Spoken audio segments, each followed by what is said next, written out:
What's up, guys? Jake again, Jake Shop and Track Talk. We're back for a little bit more serious topic.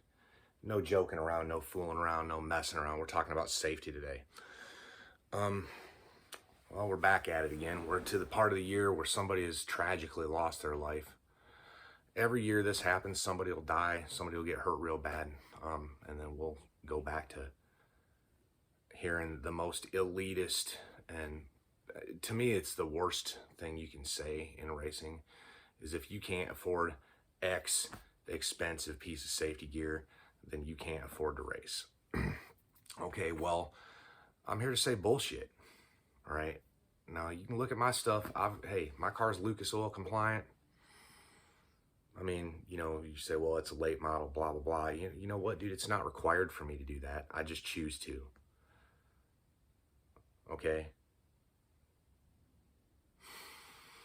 So you're going to say to that young driver, who probably ain't got two fucking nickels to rub together, well, if you can't afford whatever I have, well, you can't afford to race.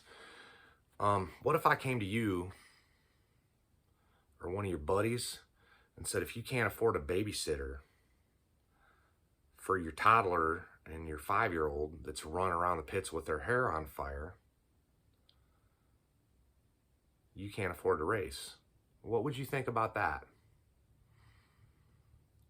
Okay, now I'm not directing that at anybody. I don't mean to sound terse or mad. This is just how I talk when it's serious, when we're talking about people's lives. When I was, I lied. All right, now my dad, I'm a second generation driver. My dad's a guy back home, they called him Iron Man. Not because he's made of iron, not because he used to race in an open face DOT motorcycle helmet, a single layer Pyrotech suit, and wear a pair of Wells Lamont brown jersey work gloves for driving gloves, and usually some type of loafers for driving shoes. Okay, could dad afford better stuff than that? Sure, but I mean, you weren't going to tell the Iron Man. Could he have died? Of course. I mean, I got everything we're supposed to have, and you know what? If God wants me back that day, he's getting me. It doesn't matter what I want, what I think. Are we gonna blame racetracks for, say I'm gonna go out there and I'm gonna not strap my damn helmet on?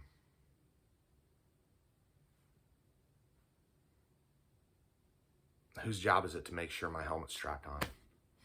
Whose job is it to make sure I cinch my belts tight, that I'm pulling them tight on whenever we get a caution, I'm cinching them down again, pulling them tight? Whose job's that? Is it the promoter? Well, the promoter, my man, I hate to break it to you, everybody likes to blame the promoter for everything. I mean, that's the way it works. I mean, you're the HMFIC, as it were.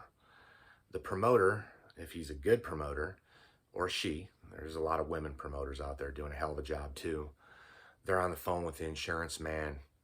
They're on a quad running back and forth from registration to tech to the concession stands, grandstand side, concession stands, pit side, checking the bathrooms, making sure that everything's cool, shaking hands, kissing babies, saying, hey, how you doing?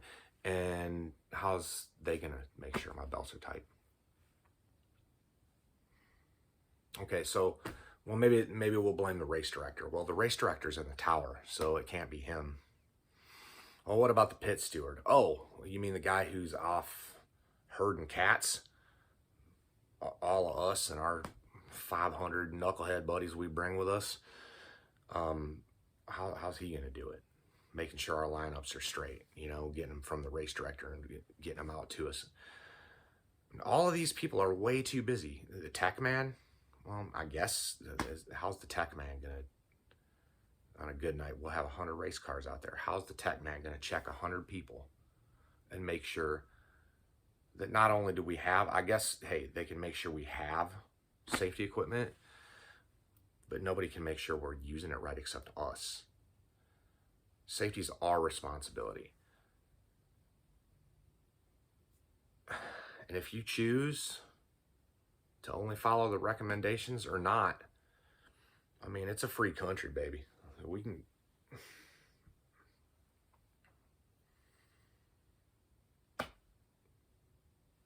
you know, you're going to do what you're going to do. People are going to do what we're going to do. You know, I'm not, hey, the kids in the pits, it's whatever. I get it. Hey, there's a lot of ways. That's the only way a lot of people can race. I don't bring anybody with me, usually. You know, I'll have just a couple volunteer dudes, you know, a couple of bachelors who help me out some, you know, like, but I get it, man. You know, when I was a kid, we weren't allowed in the pits. We had to wait in the bleachers until we was 14. But I understand that that's not an option for a lot of people. Or, you know, staying at grandma's house while mom and dad went to the track. It's not an option.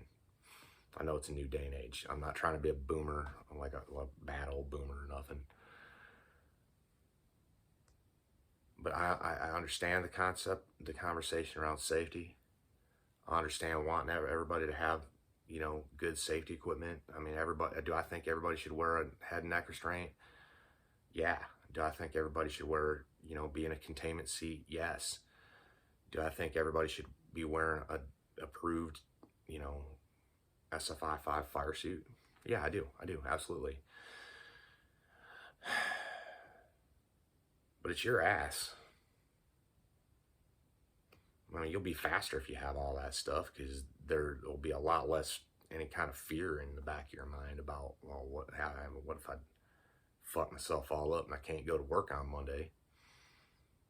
That's a real fact. It'll happen, you know. But I'm not a big believer in trying to herd cats. I'm not a big believer in trying to make people believe in culture based on regulation. And I'm not a big believer in telling people what they can and can't afford to do. If you can't afford this, you can't afford to race. Ain't gonna hear that from me. Thanks for watching Jay's Shop and Track Talk, guys. If I got the nuts to post this, because I know it's gonna make people mad, click the thumbs up, give me a howdy ho in the comments, and feel free to tell me I'm an idiot. Feel free to click the thumbs down if you want. All right. Thanks, guys. Later.